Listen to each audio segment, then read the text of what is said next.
I've now been a DoorDash driver for over 5 years, and so I wanted to give you guys 7 mistakes I wish I would have avoided when I first started DoorDashing. And the first one would be to not have DoorDash as your only source of income. When I first started doing DoorDash, I didn't have it as my only source of income because I was working as a manager at Taco Bell and KFC during that time.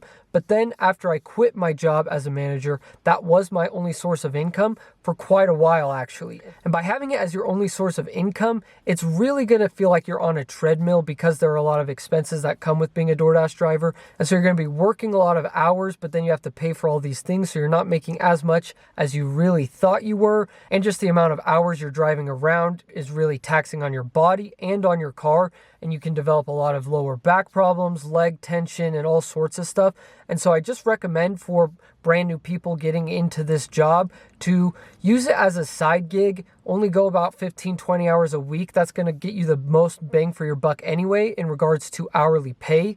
And so if you're going into the 40, 50 hours a week range, then you're going to make less per hour because you're having to go outside of those peak times. And it's going to cause a lot of back pain, a lot of leg pain. And it's just not going to be the best thing in the long run because you're not really working towards anything. You're just stuck with making as much as you can make in your area. And there's no way to like move up in the company or anything like that. So you're kind of just stuck. It's really not a career. It's definitely a side job or just maybe a transitional job that you can do. And I wish I would have known that when I first started out. The next thing I wish I would have done right off the bat was Multiapp. I wish I would have gotten on Uber Eats and Grubhub and Instacart and Lyft and everything when I first started off so that I would have known what the best app to do in my area was. And when you're doing a bunch of food delivery apps at once, you do make a lot more money.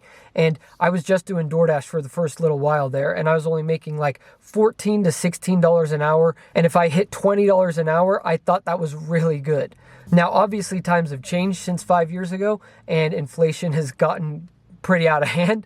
And so maybe $14 to $16 an hour in 2018 was pretty good compared to what it is now. But if you're using all the apps at once, you should easily be able to hit like 30, sometimes $35, $40 an hour. And so if you know that going into it, you don't rely solely on DoorDash and you can be more selective with the orders you're accepting. The next thing which I didn't do at the very start was I didn't track my miles when I first started DoorDashing, and that leads to big problems when it comes to filing for your taxes. Now, I think for the first little bit, I didn't really do much DoorDash, so I really didn't have to pay much in taxes, but then the next year that I did it, I didn't track my miles at all, and I did do DoorDash quite a bit, and so I did have to pay some taxes on it, which you should never really have to do, because if you're driving around so much, you should be able to write off like all of your income. And so the best way to track your miles, and I mentioned this in almost every single video, but that's because I truly love this app, and it's the Solo app. They automatically track your miles when you link your account. So if you're a DoorDash driver, you just link your DoorDash account, and anytime you're out dashing, it's just logging your miles for you. You don't even have to worry about turning it on or anything. And so that's why I mention it in all of the videos, because I want everyone who doesn't know about it to know about it, because it really does get you those great tax write-offs, and it's such low hassle because you don't have to worry about turning it on or off or anything like that, because a lot of the times with a lot of the apps, I forget to go in and turn it on, and then you lose a lot of the miles that you've already driven. And so it just makes things super easy, and they have some really other great features that you can check out on there as well. And if you want to download that app, you can use the link I have for you in the description to get a $10 bonus when you sign up.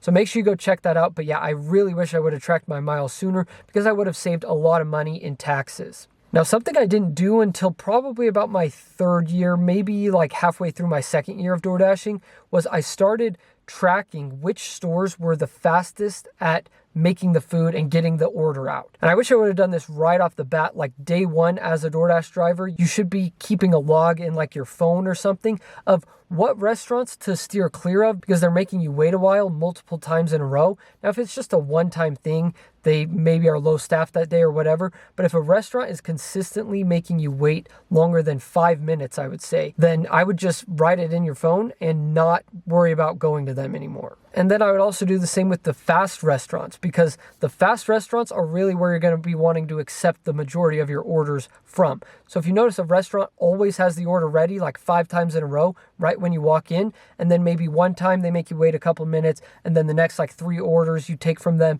it's all just ready right when you get there, then that's a restaurant that you should be accepting orders from. And so I don't want to get too detailed in this video. Maybe if you guys want, I can go over my entire DoorDash strategy in another video. Comment if you'd like to see that, but I'll just give you kind of a little bit of what I'm talking about here. So in regards to how to know what order to accept in your area, in my opinion, it all depends on a big, huge, long algorithm, essentially, that I've created in my own head, where if I know the restaurant is fast, then I'll accept $1 per mile from that restaurant.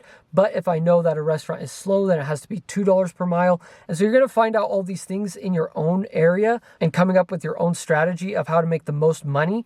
But that's just something that comes in really handy, is knowing what restaurants are slow, what restaurants are fast. And then you can base your $1 per mile ratio for the orders you're accepting off of that, depending on if the restaurant is fast or if the restaurant is slow. Hopefully that made sense. If it didn't and you want more explanation of my entire DoorDash strategy, like I said, just comment down below and I'll make a video of it. Now, the next thing is, I wish I would have tried out more areas than just the area I lived in, because a lot of places, the area you live in is probably not the busiest, probably not the most profitable. And so if you drive to surrounding neighboring areas, then you can usually bump up your hourly pay, maybe $3, $4, $5 an hour. And so that can really make it worth a 15, 20-minute drive into the next zone if you're consistently making $5 an hour more than you would if you just stayed where you were living. So I wish I would have done that. I wish I would have tried out more times of the day. I was really only doing late night when I first started out, and I wish I would have tried out all sorts of times of the day, because really it is very market dependent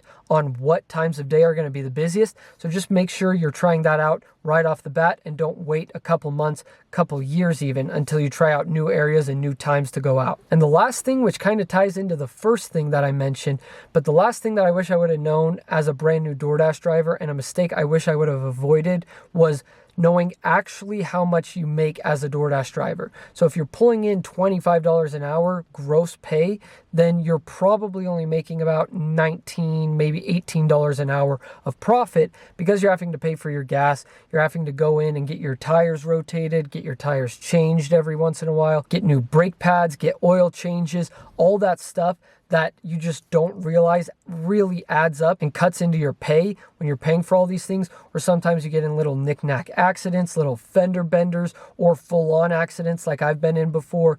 And so you really have to plan out for these things and save a portion of your money just towards car maintenance out of everything that you make as a DoorDash driver. And I wish I would have done that sooner, because then when those things come up, it's not like you're scrambling to come up with the money, and that can really lead to you feeling like you're just on a treadmill of having to work to pay for the stuff that you owe on your car or anything like that. You don't want to get in that situation. I've been in that situation, and you want to avoid it at all costs. So anyways, there you guys have it. If you enjoyed this video or you feel like you learned something, then make sure you subscribe. Starting September 1st, I have the biggest challenge I've ever done on this channel coming up. So you're going to want to be subscribed, because there are going to be some massive, massive giveaways during that entire challenge that I'm doing. I'm not saying anything else, but just be ready for September 1st. Thank you guys so much for watching, and I'll see you guys in the next one.